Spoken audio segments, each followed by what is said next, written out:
दर्शक शामिल हैं इस इंटरेक्शन में, मैं सबका स्वागत करता हूं। और जो पिछले सेशन के बाद, इंटरेक्शन के बाद कुछ सवाल दर्शकों ने भेजे हैं, मैं उनका थोड़ा क्लैरिफिकेशन और जवाब आप सबको बताता हूँ। एक दो क्वेश्चन आए हैं जो हम कहते हैं कि प्रिवेंटिव मेजर्स लेते हैं, जो एक तो मास्क पहनना और दूसरा है सोशल डिस्टेंस, जो कहते हैं एक दूसरे से 2 गज के करीब करीब की दूरी रखिए।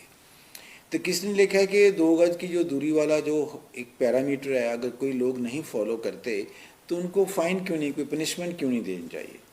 देखिए, बात आपकी सही है, कई कंट्रीज में ऐसा किया जाता है, पर थोड़ा ये जो सोशल डिस्टेंस का अपने कंट्री में, बड़े शहरों में जहाँ थोड़ा क्राउडिंग ज़्यादा है कि जगह ही कम होती है, थोड़ा मुश्किल हो जाता है। इसलिए हम इसको, मेरा ख्याल है, टू गो टू पनिशमेंट थोड़ा सा डिफ़िकल्ट हो जाता है। पर आपकी बात सही है कि ये भी जो जहाँ पे, एक तो हमें ऐसी जगह पे जाना नहीं चाहिए जहाँ के क्राउड हो, जहाँ ज़्यादा लोग हों, ताकि ये सोशल डिस्टेंस आप नहीं फॉलो कर सकें। और अगर जहाँ पे आपको पॉसिबिलिटी है, इसको करना चाहिए। और यही है कि ये थोड़ा हमें सबको अपने मन में रखना है कि कोशिश करें हम एक दूसरे से थोड़ा ये डिस्टेंस रखने। इसका मतलब ये नहीं है कि कोई दूरी है, इसका सिर्फ मतलब यही है कि कहते हैं अगर किसी को इन्फेक्शन है, कोविड है, तो अगर वो जब भी सांस लेता है या बोलता है या वो खांसी वगैरह करता है, तो ये जो ड्रॉपलेट होते हैं वायरस के बाहर आते हैं। तो जब बाहर आते हैं तो इनका कुछ डिस्टेंस है कि 2 गज के करीब करीब 5-6 फुट के अंदर अंदर ये ट्रैवल कर सकते हैं, फिर बाकी नहीं तो ज़मीन पे गिर जाते हैं। तो अगर आप इतने डिस्टेंस से उससे दूर हैं तो, और आपको तो इस चीज़ की इन्फेक्शन होने का कोई चांस बहुत बहुत कम हो जाता है। तो इसलिए इस चीज़ का जो है मतलब इसकी जो है अहमियत है या इसका जो इम्पोर्टेंस है कि हम एक दूसरे से 2 गज के करीब करीब अपने आप को दूर रखें। और दूसरा जो मास्क वाला इशू है, वो भी आपको पहले भी हमने उसके ऊपर बहुत थोड़ा डिस्कस किया है, मैंने एक्सप्लेन किया है कि मास्क वगैरह क्यों पहनते हैं। अभी ये कि जब ये ड्रॉपलेट या वायरस जो लोग बोलने के टाइम, खांसी करने के टाइम जो निकालते हैं, तो अगर वो मास्क पहना होता है तो इतना डिस्टेंस में ट्रेवल नहीं कर सकते। इसलिए अगर कोई इंसान इस डिस्टेंस से थोड़ा कम भी है तो भी उसको चांसेस इन्फेक्शन होने के कम हो जाते हैं। और एक मास्क का एडवांटेज और है कि ये अगर आपको इन्फेक्शन होती भी है तो बिकॉज मास्क को, ड्रॉपलेट्स को थोड़ा फिल्टर कर देता है, बड़े जो पार्टिकल्स होते हैं वो मास्क के अंदर ही रह जाते हैं तो बाहर नहीं आते। तो इसलिए आपको इन्फेक्शन अगर होती भी है किसी को तो माइल्ड होती है, उस ज़्यादा वायरल लोड नहीं जाता। So these are the 2 advantages. अब जो सवाल आया कि मास्क किस तरह का पहनना चाहिए, देखिए मास्क 3 तरफ के होते हैं। एक तो है, हम N95 मास्क कहते हैं उसको। N95 मास्क जो है ये सिर्फ हॉस्पिटल एरिया के लिए है, जहाँ पे इन्फेक्शन ज़्यादा होती है, जैसे हॉस्पिटल हैं, पेशेंट एडमिटेड हैं, तो वहाँ पे ये N95 मास्क यूज़ किए जाते हैं। इसको पब्लिक के लिए कोई ऐसी एडवाइस नहीं है कि पब्लिक को रूटीन पर्पज़ के लिए, रूटीन आप बाहर जाने के लिए आप N95 मास्क का यूज़ करिए। ये सिर्फ हेल्थ वर्कर, हॉस्पिटल वर्कर के लिए ही एडवाइस्ड है। दूसरा सर्जिकल मास्क, सर्जिकल मास्क भी हॉस्पिटल में पहना जाता है ज़्यादा, और पर्टिकुलरली कुछ एरिया ऐसे होते हैं हॉस्पिटल में जहाँ कोई ऐसे इन्फेक्शन वाले एरिया नहीं होते, पर ये हॉस्पिटल है तो वहाँ उस एरिया में जहाँ ज़्यादा इन्फेक्शन एरिया होते हैं वहाँ तो हम 95 की बात आती है। जहाँ नॉन कोविड पेशेंट रखे जाते हैं या कोई इस तरह की इन्फेक्शन जिस एरिया में नहीं होती हॉस्पिटल के, वहाँ पे सर्जिकल मास्क होते हैं यूज़। कई लोग सर्जिकल मास्क बाज़ार में मिलते हैं, बाई करके केमिस्ट से यूज़ करते हैं, पर सर्जिकल मास्क का ये है कि आपको वो यूज़ करने के बाद नेक्स्ट आपको डिस्पोज ऑफ करना पड़ेगा। वेयर एज द थर्ड जो मास्क जो आजकल आम पब्लिक के लिए एडवाइज्ड हैं, पब्लिक के लिए बिल्कुल ठीक हैं, cloth mask, double layer cloth mask होते हैं, वो भी आपको जो वायरल लोड आप फिल्टर करते हैं वो भी आपको बचाते भी हैं। अगर कोई इन्फेक्शन है तो वो पार्टिकल दूर नहीं जाते। सो हम रूटीन पर्सन के लिए, पब्लिक के लिए, कॉमन इंसान के लिए यही है कि आप क्लॉथ मास्क घर पे बना लीजिए, क्लॉथ मास्क यूज़ करिए, और डेली जब आप वापस रात को आते हैं घर में, शाम को आते हैं, तो उसको गर्म पानी और सोप से वॉश कर लीजिए, तो नेक्स्ट डे आप उसको फिर रीयूज़ कर सकते हैं। तो ये all over the world this is a recommendation that cloth mask are very protective for common person, because आप तो एक कॉमन एरिया में जा रहे हैं, आप कोई इन्फेक्शन एरिया में नहीं जा रहे हैं जहाँ पे ज़्यादा इन्फेक्शन होती है। सो ये दो इशू थे। एक किसी ने पूछा है कि रिकवरी रेट क्या है, रिकवरी रेट, पंजाब का रिकवरी रेट क्या है ना, रिकवरी रेट होता क्या है। रिकवरी रेट देखा जाए इस बीमारी में, कोविड-19 में 97% लोग रिकवर करते हैं, 97 to 99 भी लोग कहते हैं कि लोग रिकवर करते हैं। सिर्फ 1%, 3% लोग ऐसे होते हैं जिनको इस इन्फेक्शन में कुछ सीरियसनेस आ जाती है, they become more serious, critical, and some unfortunately we may lose some. तो जो अनफॉर्चुनेटली जो जिनकी डेथ होती है वो तो डिफरेंट है, बाकी सब इस बीमारी में रिकवर करते हैं। बट रिकवरी रेट हर एक प्लेस का डिफरेंट टाइम में डिफरेंट होता है। जैसे इन्फेक्शन कहते हैं जब हो जाए तो ये इन्फेक्टिव पीरियड 14 दिन रहता है, और कई बारी सम जो ज़्यादा हमारे बुजुर्ग हैं, एल्डरली पीपल हैं, थोड़ा इट में take longer time, few more days, तो उसके बाद उन्हें रिकवर कर जाना है। तो रिकवरी रेट डिपेंड करता है कि आप किस टाइम पे देख रहे हैं। अगर सपोज आज 100 इंसान को अभी इन्फेक्शन हुई है, 2 दिन के बाद देखते हैं, अभी तो रिकवरी तो 14 दिन के बाद होएगी। तो इसलिए 14 दिन के बाद अगर देखेंगे लार्ज परसेंटेज विल रिकवर्ड। अगर कोई और इन्फेक्शन बीच में लोग आ गए थे वो फिर तो रिकवरी रेट तो वेरी करता रहता है। पंजाब का recovery rate at the moment is around 70%, but जैसे मैंने कहा कि 97 to 99% लोग इस बीमारी से रिकवर करते हैं। इस बीमारी का जो मेन इशू है, इतने लोग रिकवर करते हैं तो कहते हैं क्यों हम डर क्यों रहे हैं इससे। डरने का सिर्फ यही है कि जो 2-3% लोग सिक हो जाते हैं, they can become very serious and we may unfortunately lose them. So idea यही है कि अगर आप प्रिकॉशन ले लें, अगर किसी को इन्फेक्शन है, अपने आप को 14 दिन उसने आइसोलेट ही करना है, तो अगर वो घर पे रहे या हॉस्पिटल में रहे, उसके बाद वो इन्फेक्शन स्प्रेड नहीं कर सकता। तो इसलिए हम जो हमारे कुछ जैसे एल्डरली लोग हैं जिनको कुछ ऐसी कोमॉर्बिडिटीज हैं, जैसे लास्ट टाइम भी बताया था, शुगर है, ब्लड प्रेशर है, किडनी की प्रॉब्लम है, इस सब को इस इन्फेक्शन के होने के चांसेस भी ज़्यादा है। अगर हो जाए तो थोड़ा कॉम्प्लिकेशन होने के चांसेस बहुत बढ़ जाते हैं। अगर नॉर्मल इंसान को 1-8% है, 10 टाइम दिन के चांसेस बढ़ जाते हैं to develop some kind of a complication. So इसलिए जो है कि ये जो प्रिकॉशन लेने वाली बात है। और एक किसी ने भी पूछा कि अगर हम कहते हैं एल्डरली लोग को मॉर्बिड बाहर ना जाएं, घर में बैठें ताकि इन्फेक्शन से उनको बचाना है, भाई सही बात है। पर वो उन्होंने कहा देखो कि भाई अंदर इंसान बैठा बैठा भी घबरा जाता है, थोड़ा स्ट्रेस भी हो जाता है, एंग्जाइटी भी होती है। जब आप कभी न्यूज़पेपर में जो पढ़ते हो, कभी टीवी में देखते हो भी इस तरह की बीमारी फैल रही है, कोई बात नहीं, पर उनको हमें अश्योर करना है। उसके लिए 2 प्रिकॉशन है। एक तो मेक श्योर कि उनकी जो बीमारी है उसका पूरी दवाई ठीक चल रही है, किसके ब्लड प्रेशर है उसका अंडर कंट्रोल है, शुगर है अंडर कंट्रोल है, तो जो भी उसकी दवाइयाँ हैं वो ज़रूर वो प्रॉपर टाइम पे ले रहा है और प्रॉपर जिस तरह भी प्रिस्क्राइब्ड है उस ले रहा है, तो उसके इन्फेक्शन के चांस कम होते हैं। और घर में कोशिश करो, अगर कोई बाहर से बच्चे आते हैं तो कोशिश है उनको बचाने के लिए भी कह सकते हैं कि घर में भी बीच में वो मास्क पहन सकते हैं। और जो एंग्जाइटी वाला इशू है उसका तो सच्ची बात है वो बेस्ट यही है कि थोड़ा रिलीजियस सॉन्ग्स वगैरह, भजन वगैरह, कीर्तन वगैरह घर में लगाते रहिए, या टीवी में जो ऐसे सीरियल अच्छे आते हैं वो उनको देखते रहें, और थोड़ा बहुत एक्सरसाइज भी करें रेगुलर। घर के अंदर ही वॉक कर लें, जो लोग योगा कर सकते हैं योगा करें, या फिजिकल एक्सरसाइज कर सकते हैं वो करें।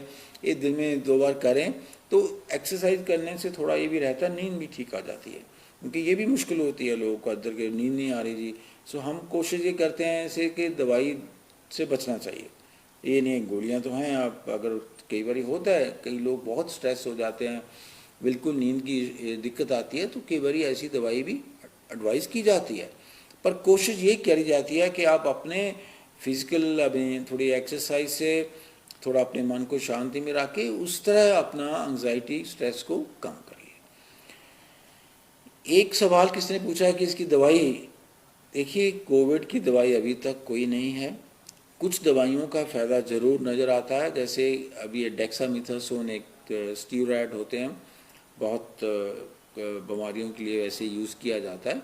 ये एक जो लंदन की स्टडी रिकवरी ट्रायल है, उसमें एक डॉक्यूमेंट किया गया कि कुछ पेशेंट को अगर आप देते हैं जो सीरियस होते हैं, उस टाइम देने से उनकी ये जो कॉम्प्लिकेशन रेट कम हो जाता है और मॉर्टेलिटी भी कम होती है।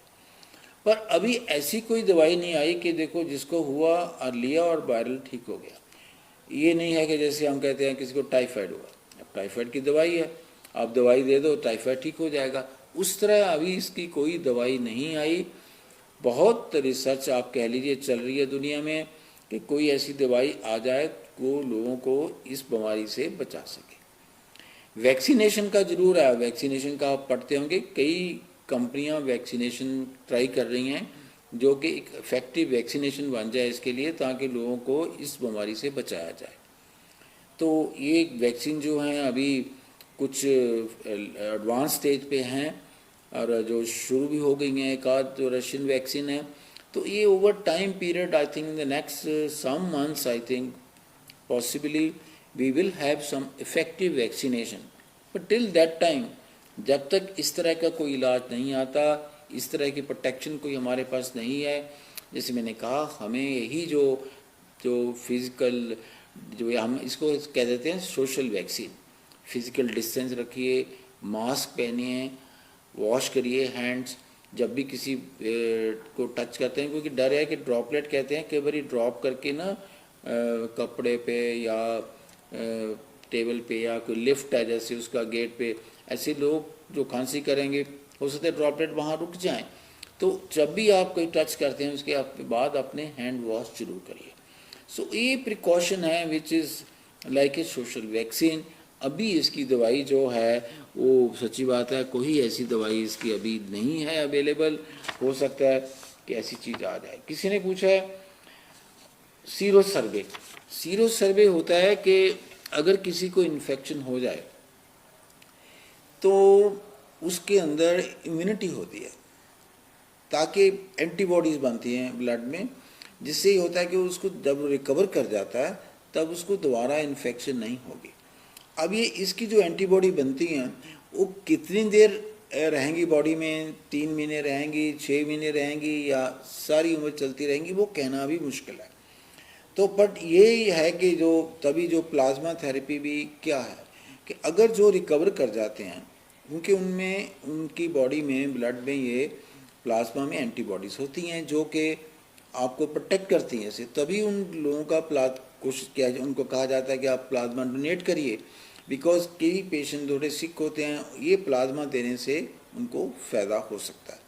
तो इसलिए ये सीरो सर्वे का पंजाब में हमने एक पहले ICMR ने किया था पंजाब के 5 डिस्ट्रिक्ट में, उस टाइम हमारी प्रेवलेंस बहुत लो आई थी। अब अभी दोबारा भी करने का है, प्लान चल रहा है, तो कुछ डिस्ट्रिक्ट में होगा। पर जैसे दिल्ली में हुआ था सीरो सर्वेलेंस, उसकी कुछ रिजल्ट आए थे कि 23% लोगों को इन्फेक्शन हुई है, एंटीबॉडीज़ हैं इस वायरस के लिए। पर इस बीमारी में एक और नई चीज़ आ रही है जो हम ये कहते हैं ना कि एंटीबॉडीज़ बनते हैं, प्रोटेक्शन देते हैं, इसको हम कहते हैं ह्यूमोरल इम्यूनिटी होती है। बट एक और इम्यूनिटी होती है जो सेल मीडिएटेड इम्यूनिटी होती है। अब जो ज़्यादा डाटा ये आ रहा है कि ज़्यादा लोगों में सेल मीडिएटेड इम्यूनिटी डेवलप होती है, और उसके लिए टेस्ट करना कोई आसान नहीं है, तो हम टेस्ट नहीं कर सकते, कोई वो सीरो सर्वेलेंस पे नहीं पिक कर सकते। तो हो सकता है इस बीमारी में जो सेल मीडिएटेड इम्यूनिटी है वो may be very important, and that's why sero surveillance जो हम करते हैं 22% 23%, वो it may not be reflection of the immunity in the public. So ये थोड़ा इसके तो साइंटिफिक डाटा है जो I thought I share with you, because इस तरह का सवाल पूछा गया। अब मैं एक चीज़ आप पे स्ट्रेस करना चाहूँगा।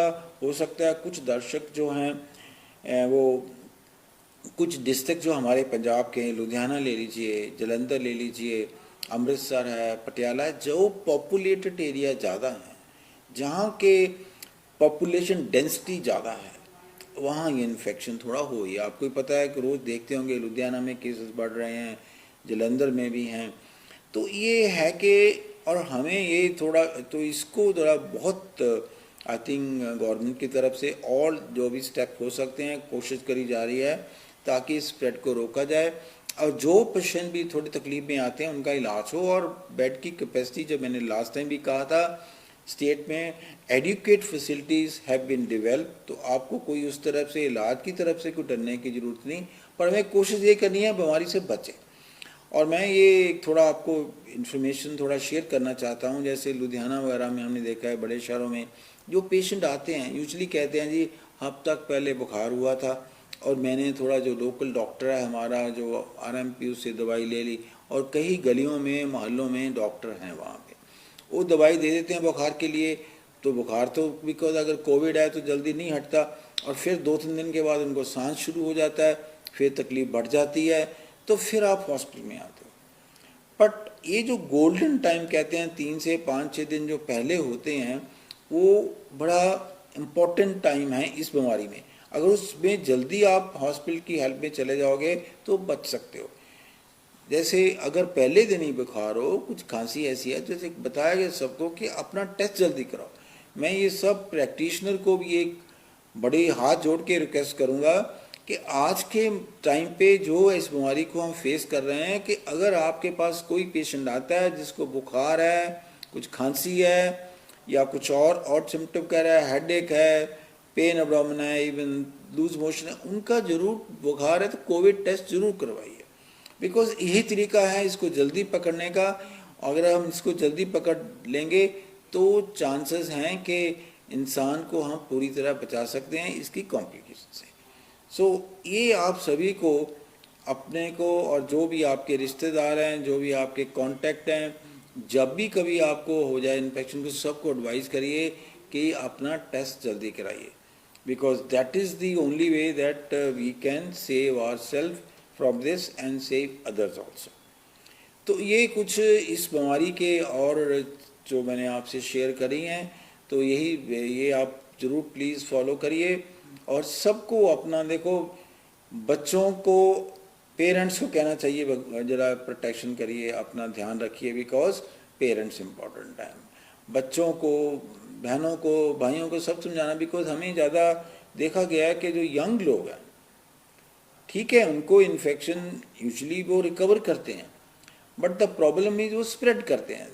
तो इसलिए उनको ये जो प्रिकॉशन लेनी है वो ज़रूर रिलीजियसली लें, इसको इग्नोर ना करें। जो ये मास्क पहनना है, इसकी बहुत इस बीमारी को बचने के लिए, दूसरों को बचाने के लिए बहुत अहमियत है इस मास्क का यूज़ करना। तो मैं इन चंद शब्दों से फिर आप इस सेशन का आज का फिर आपका धन्यवाद करता हूँ कि जो भी हमने जो कुछ आपके सवाल थे उनका थोड़ा जवाब देने की कोशिश करी है, क्लैरिफाई किया है। आगे भी आप जो भी आपके मन में कुछ इस बीमारी के बारे कुछ इश्यूज़ हैं, कोई ऐसा है जो आपको थोड़ा समझ नहीं है, तो प्लीज़ आप ज़रूर पूछिए, अपने सवाल भेजिए। हम फिर आपके वो जो भी क्वेश्चन हैं, जो आपकी क्वेरीज़ हैं, उन सबका हम कोशिश करेंगे पूरी तरह आपको उसका क्लैरिफिकेशन देने के लिए। मैं फिर आप सबसे इजाज़त लेता हूँ एंड धन्यवाद।